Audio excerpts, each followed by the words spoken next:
Et surtout nous, les Tutsis.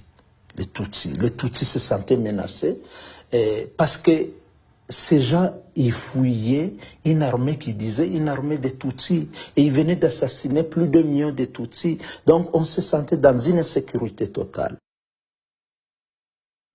Des Tutsis du Rwanda venus en 1959 chercher refuge au Zaïre pour fuir les exactions Hutus.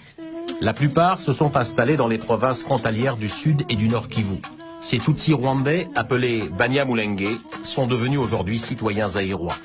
Ironie de l'histoire, c'est dans ces deux provinces peuplées de Tutsis ayant fui le Rwanda que 35 ans plus tard, des centaines de milliers de Hutus accusés de génocide ou de complicité de génocide trouvent refuge.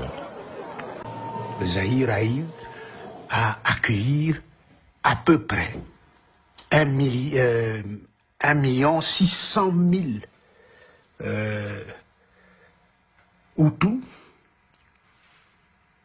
civils, militaires, et ça c'est le point de départ de la déstabilisation complète de la région de Grand Lac.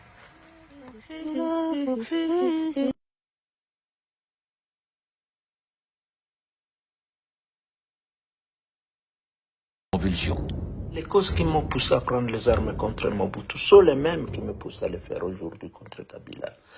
Nous sommes prêts à le faire jusqu'à ce qu'on ait un responsable politique, un président qui redémocratise le Congo.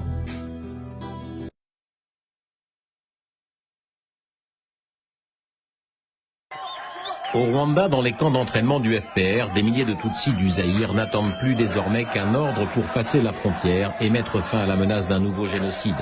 Mais Kagame voit déjà plus grand.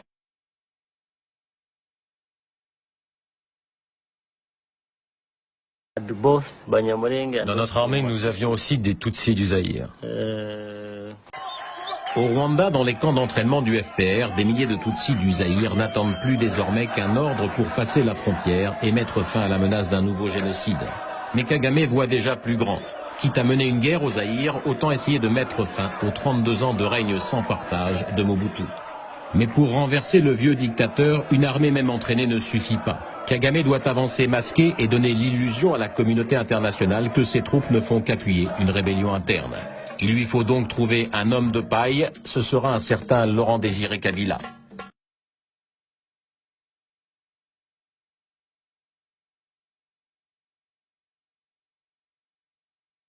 Deogracias Bouguera, un Tutsi zaïrois du Nord Kivu, créateur dans les années 1990 de l'Alliance démocratique populaire. Massassou Nindaga, moitié Tutsi, moitié Katangais, dirigeant du mouvement révolutionnaire pour la libération du Zaïre basé au sud Kivu. Au début des années 1990, Massassou a quitté le Zaïre pour rejoindre les troupes de Paul Kagame. De Karaha, de Bouguera, de tous ces types qui étaient là. La plupart d'entre eux ne se connaissaient pas. Il fallait donc qu'un Rwandais qui les connaisse soit présent pour faire les présentations. Ce jour-là, dans le bureau de James Kabarebe, je suis arrivé le premier avec mon équipe de l'ADP. Après, il y a une jupe militaire qui est arrivée avec deux hommes d'abord. On voulait essayer de les impliquer ensemble dans une sorte de mouvement politique organisé, capable d'articuler un programme et même de justifier la guerre qui commençait au Zaïre.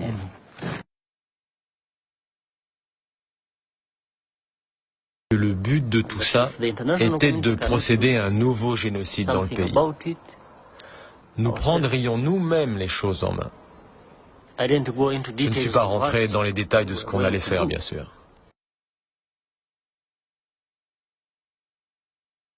Il a le bon profil, il est zaïrois, n'appartient pas à l'ethnie Tutsi et combat Mobutu depuis plus de 30 ans.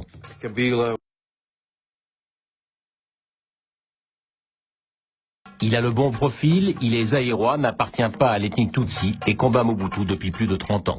Je pensais qu'il avait un potentiel, car il s'opposait à Mobutu depuis très longtemps.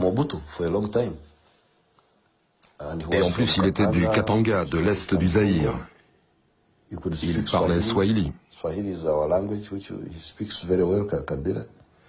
Kabila parlait très bien notre langue, mais on savait aussi que c'était un piètre organisateur.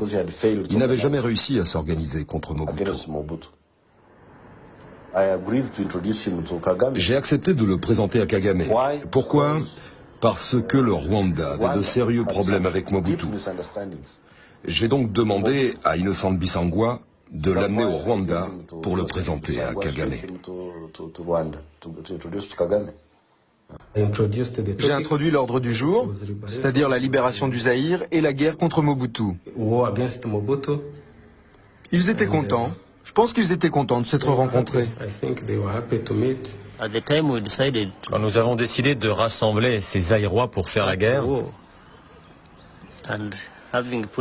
c'était pour qu'ils combattent avec nous leur gouvernement. C'est-à-dire celui qui supportait les miliciens et les soldats de l'ancienne armée rwandaise. Mais c'était aussi pour que tout ça débouche sur des changements en profondeur au Zaïre. Les causes qui m'ont poussé à prendre les armes contre Mobutu sont les mêmes qui me poussent à les faire aujourd'hui contre Kabila. Nous sommes prêts à les faire jusqu'à ce que on ait un responsable politique, un président qui redémocratise le Congo. On se sentait menacé, et surtout nous, les Tutsis se sentaient menacés, parce que ces gens, ils fouillaient une armée qui disait une armée de Tutsis, et ils venaient d'assassiner plus de 1 million de Tutsis. Donc on se sentait dans une insécurité totale.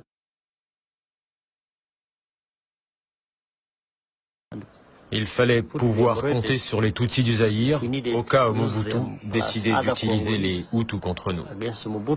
Je me souviens qu'on était en file comme des militaires, et il pleuvait, et c'était des jeunes militaires qui étaient devant, et puis c'était un officier rwandais, un politicien congolais, un officier rwandais, un politicien congolais, en file. Maintenant, il était évident que nous ne combattions plus seulement les anciens de l'armée rwandaise et les miliciens, comme nous l'avions prévu, mais que nous affrontions directement les troupes de Mobutu.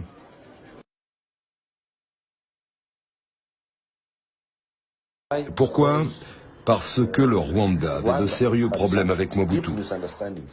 J'ai donc demandé à Innocent Bissangwa de l'amener au Rwanda pour le présenter à Kagame. Le gouverneur du Sud Kivu, qui vivait à Bukavu, a fait une déclaration à la radio. Il donnait une semaine seulement aux Tutsis zaïrois du Sud Kivu, notamment à ceux qui vivaient dans les montagnes de Mulenge, pour quitter le pays sous peine d'être tués dans les 6 jours.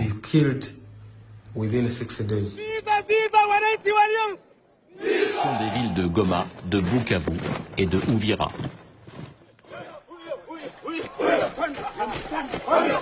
Nous sommes passés par Gisenyi pour entrer dans la ville de Goma. Et je me souviens que c'était la nuit, nous sommes entrés à 22 heures.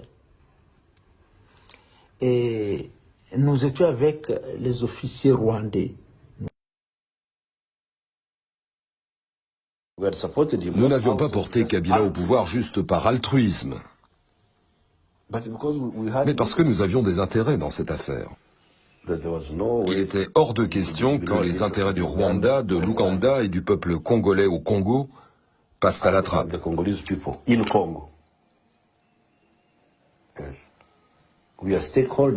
Nous étions ceux qui avaient porté Kabila, et il n'était pas question que nous abandonnions le terrain.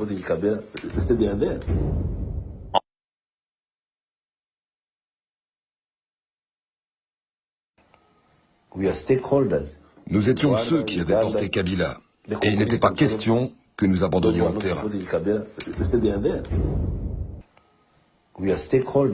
Nous étions ceux qui avaient porté Kabila, et il n'était pas question que nous abandonnions le terrain.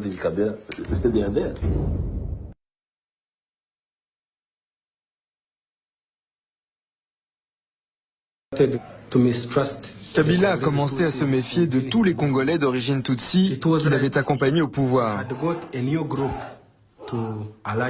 Il ne faisait confiance qu'aux Katangais, les hommes de sa tribu. Petit à petit, il s'est mis à écarter tous les fondateurs de la FDL. Il m'avait accusé au mois de mars 1998 de vouloir faire un coup d'État avec 30 kilos de documents.